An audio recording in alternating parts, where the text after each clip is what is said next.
Hello and welcome to all our viewers in Nigeria and around the world to News Cycle on Global Television, coming to you live from the nation's capital, Abuja. I am Mukhtar Kasim. A quick reminder that Global Television is on DSTV channel 365 and StarTimes channel 276. President of the Senate, Godswill Akpabio, says the intensified spate of terrorist attacks across the country is a gang-up to distract President Bola Tinubu's reforms. Akpabio made the assertion in his goodwill message at the official inauguration of the Nigeria Revenue Service headquarters, Abuja. His comments come barely 24 hours after President Tinubu held closed-door meetings with the Chief of Defense Staff, General Olufemi Oloyede, and a French general at the presidential villa, Abuja. Meanwhile, the Federal High Court sitting in Abuja has fixed May 26 for the Department of State Services to open its case of alleged terrorism against the immediate past Attorney General of the Federation, Abubakar Malami, and his son, Abdulaziz. As the resumed hearing, Akinolu Kehinde, who appeared for the prosecution, told the court that an amended 5-count charge had been filed to replace an earlier one when they had been arraigned. DSS is prosecuting Malami and his son on allegations bordering on terrorism offenses before Justice Joyce Abdul Malik. The judge then adjourned the matter until May 26 and June 15 for trial. And now to politics, where the People's Democratic Party (PDP) has held a National Convention Committee in Abuja as part of ongoing efforts to review internal party affairs and strengthen its structures ahead of future elections. Global Television's political correspondent Ubong Usoro reports. Addressing the press, the National Publicity Secretary of the People's Democratic Party, Haruna Mohammed, said the party recently conducted a successful national convention and remains firmly on course for progress and internal consolidation. Today, we can confidently affirm that the People's Democratic Party has emerged stronger, more united, and a better position to fly its historic role in Nigeria. He noted that NEC meeting serves as a key platform for coordination, strategic planning, and setting the direction of the party going forward, especially as it prepares for future electoral contests. As we convene this crucial NWC meeting, which serves as our first inaugural meeting, we do so with a renewed spirit of unity, discipline, and forward-looking. The meeting also reviewed key party decisions and reaffirmed commitment to unity, discipline, and reconciliation among various party stakeholders, with leaders stressing the need to reposition the PDP as a strong opposition force. Political observers note that the NEC meeting is part of broader efforts by the party to stabilize its internal structures following recent leadership adjustments and political disputes within its ranks. Ubong Usoro for Global TV News. The African Democratic Congress (ADC) has taken decisive steps to reposition itself ahead of the 2027 general elections as party leaders converge on Abuja for high-stakes national convention marked by major leadership reaffirmations and internal reforms. Again, political correspondent Ubong Usoro reports. Top on the agenda was the consolidation of leadership, with delegates affirming David Mark as national chairman and Rauf Aregbesola as national secretary, alongside other members of the National Working Committee. In a significant policy shift, delegates also ratified a new party constitution aimed at strengthening internal democracy and discipline. The party also announced the expulsion of key members including Nafiu Bala Gombe and Leke Abejide over alleged anti-party activities. The national chairman of the African Democratic Congress, David Mark, said the ADC is the party to rescue Nigeria. The African Democratic Congress is emerging as a credible alternative, not necessarily because of who we are, but because our vision and our ambition align with their own. The reason we are here the genuine commitment to putting the people first. Also speaking, former Vice President of Nigeria, Atiku Abubakar, said Nigerians should rally around the ADC to send the ruling APC packing. Our economy gone, our sovereignty gone, our security gone, our education gone, our infrastructure zero, healthcare gone. Now, what kind of a people are we? Former presidential candidate of the Labour Party, Peter Obi, in his speech said Nigerians, irrespective of tribe or religion, must rise to demand good governance. About our poverty, when this government came into being, go and check World Bank record, our poverty rate was 41.6%, 88 million people. Today we are 63%, 140 million. The convention signals a renewed push by the ADC to present itself as a formidable opposition force ahead of the 2027 general elections. Ubong Usoro, Global TV News. Former National Chairman of the All Progressive Congress (APC), Dr. Umar Ganduja, leadership position into the Board of Trustees of the University of Ibadan Alumni Association. The appointment, presented by the President of the Association in Abuja, is seen as a strategic move to leverage Ganduja's vast political experience and leadership capacity to strengthen the association's national influence and expand its reach. Kabir Hassan reports. It's on behalf of the University of Ibadan Alumni Association, on behalf of the President of the Association, Dr. Gajaya, it's my singular honor and privilege to present this letter of appointment and the Constitution of the University of Ibadan Alumni Association as amended to you, Your Excellency.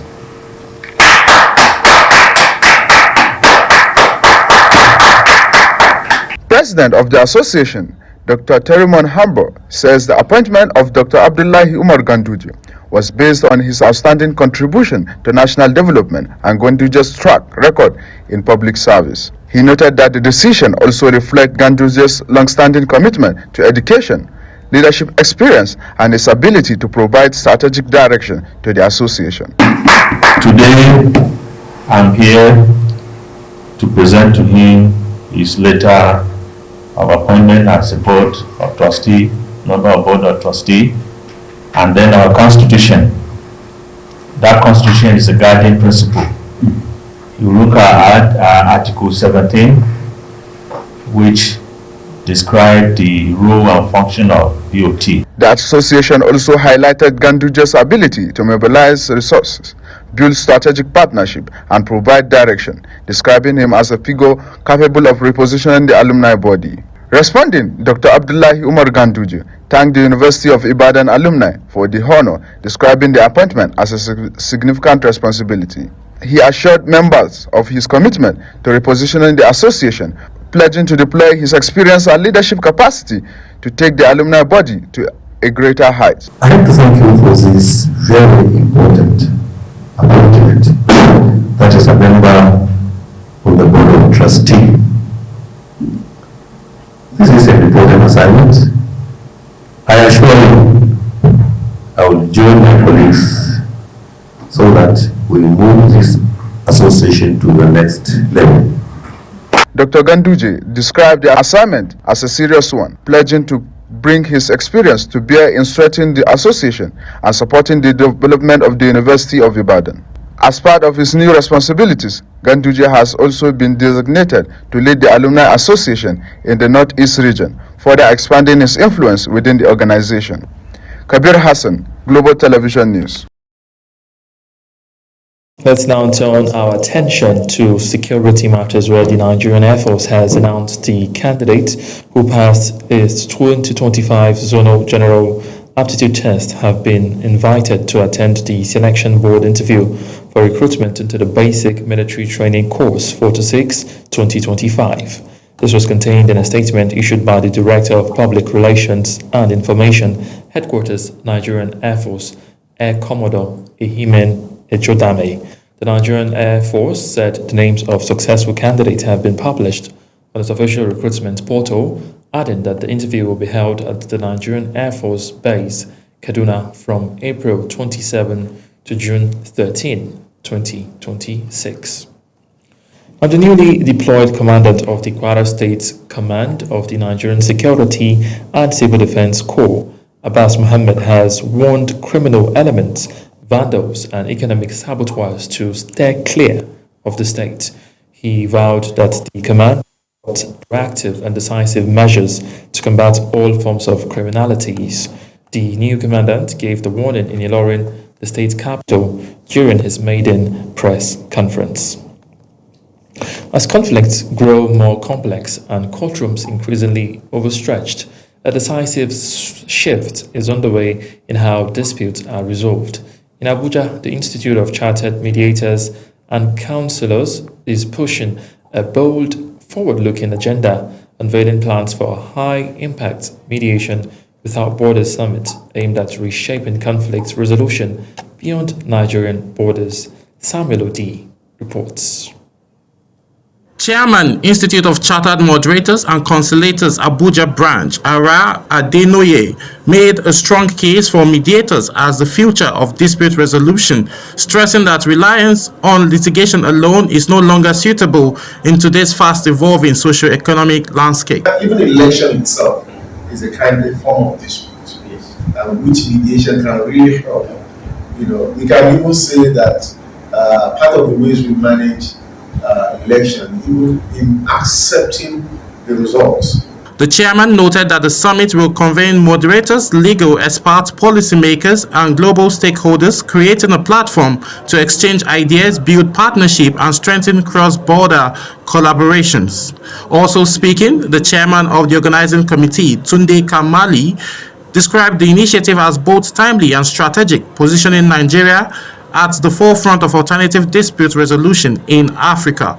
And every day they disagree, and some other people come in to ensure that these disagreements are settled. Now, like we have established, mediation has suffered what I call lethargic awareness. A member of Nigerian Bar Association, Oluwatoyin, highlighted the critical role of synergy between lawyers and moderators, noting that alternative dispute resolution remains key to easing court conjunctions and delivering timely justice. Well, mediation as it is, we need to understand that there are diverse ways of getting into it. It could be by means of party writing, informing a mediator, inviting a mediator into their matter. With momentum building, stakeholders believe the Moderation Without Borders Summit will not only transform dispute resolution practice but also cement Nigeria's position as a leading voice in global peace building. Samuel Odi, Global TV News. Now ahead. This report of tensions following claims of an alleged terrorist attacked medical workers. The hospital management, in a statement, described the reports as misleading, insisting the hospital remains safe and fully operational. The statement explained that the memo referenced in the report was an internal communication meant for routine security briefing of staff. The circular was issued to encourage vigilance among workers in view of prevailing security concerns. You're watching the live broadcast of News Cycle. After this weather forecast plus business, foreign and sports stories on the other side of this break. Please stay with us. Thank you for joining us. A steady flow of moisture continues to sweep across the country, reaching all the way up to the northern cities, creating instability in so many regions. In the south, early morning storms are likely along the southeastern coast, while the central areas, including Kogi, Nasarawa, the Federal Capital Territory, Niger, some parts of southern Adamawa and Taraba, may see scattered showers in the morning. As we move into the afternoon and evening, the southern region will experience more widespread storms, as well as the central states and parts of Bauchi, Gombe, some parts of Adamawa, Taraba, which are also under the influence of this active weather. Up north, temperatures continue to soar high, causing heat stress risk. So stay hydrated and limit outdoor exposure. Thank you for watching.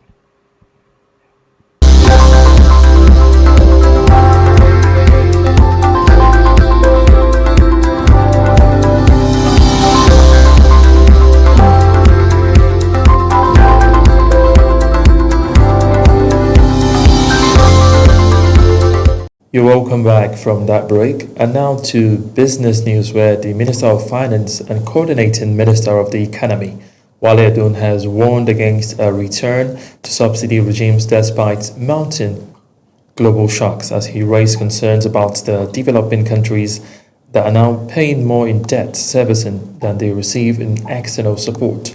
Speaking in his capacity as chairman of the G24 group of nations, on the sidelines of the World Bank IMF spring meeting, Edun said policymakers must strike a delicate balance between inflation control and economic growth.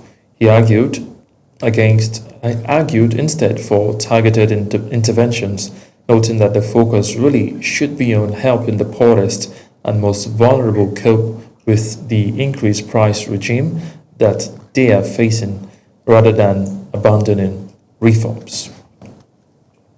Nigeria's push for a stronger and more effective economic planning system has taken center stage as lawmakers and stakeholders confront the gap between national development plans and the country's budgeting framework. On this formed the focus of a national policy dialogue organized by the National Assembly Joint Committee on National Planning and Economic Affairs in Abuja. National Assembly correspondent Aniete Patrick reports. The two-day event brought together policymakers, lawmakers, and economic experts to discuss strategies for improving planning and budget implementation. The Vice President, Kashim Shettima, who was represented by a special advisor on economic affairs, Tokwe Falshwa, emphasized the need for people-focused budgeting and improved economic planning. Economic planning is a national imperative, and President Tinubu is a great believer in this idea. Not necessarily in the rigidities and strictures reminiscent of Soviet-era economics, but in a more nuanced and data-driven manner. Also speaking, Senator Onyekachi Nwaibonyi, representing the President of the Senate, stressed the need to bridge the gap between planning and budget execution. We must bind together one unbroken chain in the process of planning and budgeting. No ministry or agency should act aloof, because the common agenda is to make the planning meet with the budget for the general good of all Nigerians. An economic expert, Professor Antonia Simbin, also highlighted the need for realistic projections and effective risk management in national development. Economic planning and budgeting are critical instruments through which governments translate development priorities and measurable outcomes.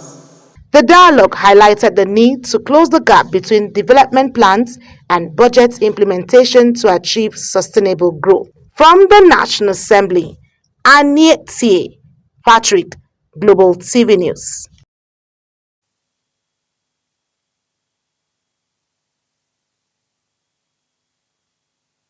Fletcher says nearly 700 civilians have been reportedly killed in drone strikes in Sudan since January, the UNA chief said in a statement read out by spokesman for the Office for the Coordination of Humanitarian Aid, Jens Leke.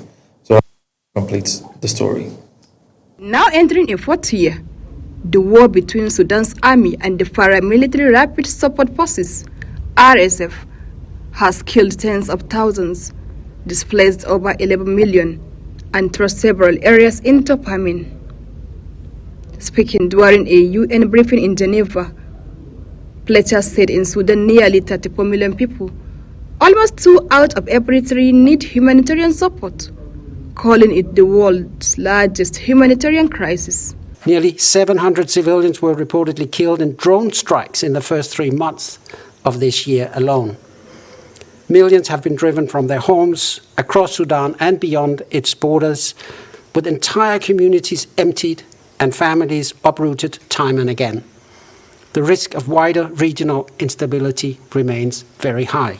Near-daily drone strikes have disrupted life across Sudan, particularly in the southern Kordofan region, now the war's main battleground, and in RSF-controlled areas of the west, including Darfur. The UN Children's Agency said drones were responsible for nearly 80% of the at least 2.5 children reported killed or injured during the first 3 months of the year. Zahra Nasser, Global TV News.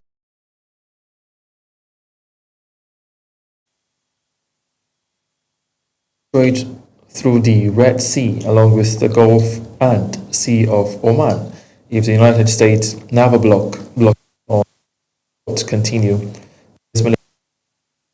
The halted economic trade going into and out of Iran by sea as its blockade in the Strait of Hormuz continues for a second day. And now talking sports, Super Eagles coach Eric Chelle has revealed plans to expand his player pool by scouting talents from both the Nigerian Premier Football League and Europe ahead of the 2026 Unity Cup. Nigeria will defend its title at the Unity Cup to take place in London from May 26 to 30, where it will face India, Jamaica, and Zimbabwe. Chelle said the tournament will serve as an opportunity to assess fresh talent and strengthen the squad.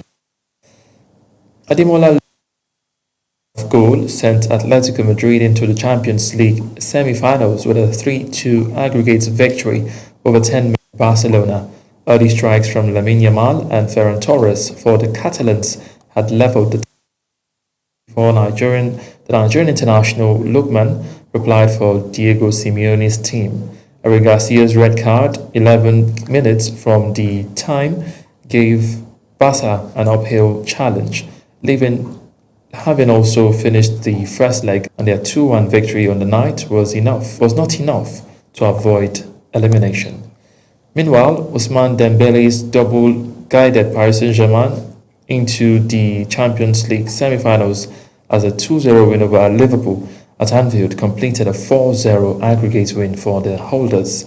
To compound the English champions' woes, Hugo Ekitike suffered a serious-looking injury that could end his season and hinder Liverpool's chances of being back among Europe's elite next season.